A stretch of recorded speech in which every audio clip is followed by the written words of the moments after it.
আজ বৃহস্পতিবার 24শে অগ্রহায়ণ 2025 সালের 11ই ডিসেম্বর। ধনুরাশি, ধনুলগ্ন, স্যাজিটেরিয়াস সাইন জাতক জাতিকাদের আজকের দিনটি কিন্তু মধ্যম প্রকৃতির অতিবাহিত হবে।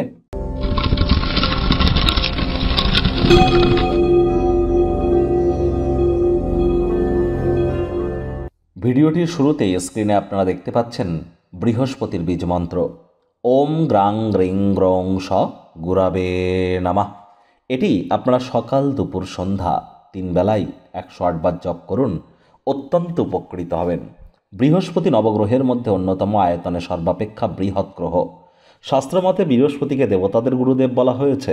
আবার আপনাদের বিবাহ বলুন, পরিবার পরিজন, আত্মীয় স্বজন, পাড়া প্রতিবেশী, বন্ধুবান্ধব, সন্তান সন্ততি, আধ্যাত্মিক চিন্তন, চেতনা, জ্ঞান, নাম যশ, খ্যাতি, প্রভাব, প্রতিপত্তি, ঐশ্বর্য, এসবই কিন্তু বৃহস্পতির কারকতত্ত্বের মধ্যেই পড়ে। শরীরের ওজনটাও বৃহস্পতির কারকতত্ত্বের মধ্যে পড়ে। আর সেই বৃহস্পতিই কিন্তু সম্প্রতি বক্রী হয়েছেন। আর মাত্র কয়েকদিন আগেই 5ই ডিসেম্বর তিনি কিন্তু রাশিও পরিবর্তন করেছেন। বৃহস্পতি 2026 সালের 11ই মার্চ পর্যন্ত বক্রী থাকবে। আর বক্রী বৃহস্পতি আপনাদের জীবনকে ঠিক কেমনভাবে প্রভাবিত করবে অলরেডি চ্যানেলে ভিডিও আপলোড করা হয়েছে। সময় সুযোগ বুঝে একবার দেখে বা শুনে নিতে ভুলবেন না। আমরা আই বাটনে কিন্তু লিংক দিয়ে থাকি। আজ হলুদ রঙের বস্তু বস্ত্র সামগ্রীর প্রয়োগ বেশি করুন। হতদরিদ্র গরিবদের মধ্যে হলুদ রঙের বস্তু বস্ত্র সামগ্রীর আপনারা যদি ডোনেট করেন, দান করেন, লাভান্বিত হবেন। ভাগ্যমিটার আজ আপনাদের বলছে 8 আউট অফ 10 ভাগ্য আপনাদের অনুকূলেই থাকবে। আজ কায়িক পরিশ্রমের কারণে শরীরে ক্লান্তি কিন্তু আপনারা অনুভব করতেই পারেন।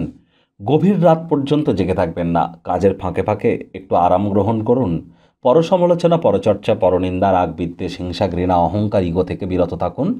অর্থগত ব্যাপারে আয় ইনকাম বাড়বে। যারা দীর্ঘদিন ধরে লোন বা ঋণের জন্য খাটাখাটনি করছিলেন, ভাগ্যবান প্রমাণিত হবেন। আয় ইনকাম বাড়বে। নতুন উদ্যোগ পরিকল্পনার পাশাপাশি নতুন নির্মাণ কার্যের শুরুয়াতও আজ করা যেতেই পারে। স্থগিত কোনো প্রকল্প বা পরিকল্পনা আজ কিন্তু চূড়ান্ত রূপ নিতেই পারে। চাকরিজীবীদের অফিসের পরিবেশ এক প্রকার বেশ। বস কলিগদের সাথে ভাব ভালোবাসা বাড়বে। কর্মে গতি অনুভব করবেন। নিজের মেধা, দক্ষতা, ট্যালেন্টের দৌলতে প্রশংসার পাত্রপাত্রীও আপনারা কিন্তু হতেই পারেন। রাজনীতিবিদ যারা আছেন, জনসংযোগ বৃদ্ধি করুন। সমাজে পপুলারিটিও আপনাদের কিন্তু ইনক্রিজ করতে চলেছে। বিদ্যার্থীরা আজ যে কোনো প্রকার পরীক্ষা প্রতিযোগিতায় সফলতা অর্জন করবেন। উচ্চশিক্ষার জন্য যারা বিদেশ যাত্রার কথা ভাবছিলেন, ভাগ্যদেবীও আজ আপনাদের পক্ষেই আছেন। সন্তান সন্ততি থেকে থাকলে তারাও তাদের কৃতিত্বের দ্বারা আপনাদেরকে গর্বিত অনুভব করাবে। হাউস ওয়াইফদের জন্য দিনটি এক প্রকার বেশ। গৃহের কর্ম সম্পূর্ণ করবার পর নিজের জন্য পর্যাপ্ত পরিমাণে সময়ের সুযোগ আপনারা পেয়ে যাবেন।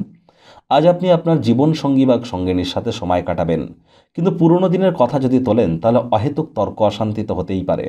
চারপাশের মানুষজনেরা এমন কিছু আপনাদের জন্য করতে পারে যার কারণে আপনারা আবার নতুন করে একে অপরের প্রেমে কিন্তু পড়তে পারেন।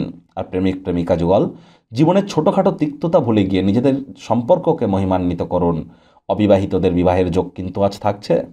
পরিবার পরিজন, নিকটে স্থানীয় ব্যক্তিবর্গ, বন্ধু স্বজনদের উপর জোর করে নিজের মতামতকে জাহির করবেন না। আপনার আত্মীয় স্বজন বা কাছের মানুষজন অতিরিক্ত উদারতার কিন্তু অন্যায় সুযোগ গ্রহণ করতে পারে। সুতরাং ইমিডিয়েট নিজেকে নিয়ন্ত্রণে আনুন, তা নাহলে প্রতারিত কিন্তু হতেই পারেন। উদারতা ভালো, কিন্তু অতিরিক্ত কিন্তু ভালো নয়।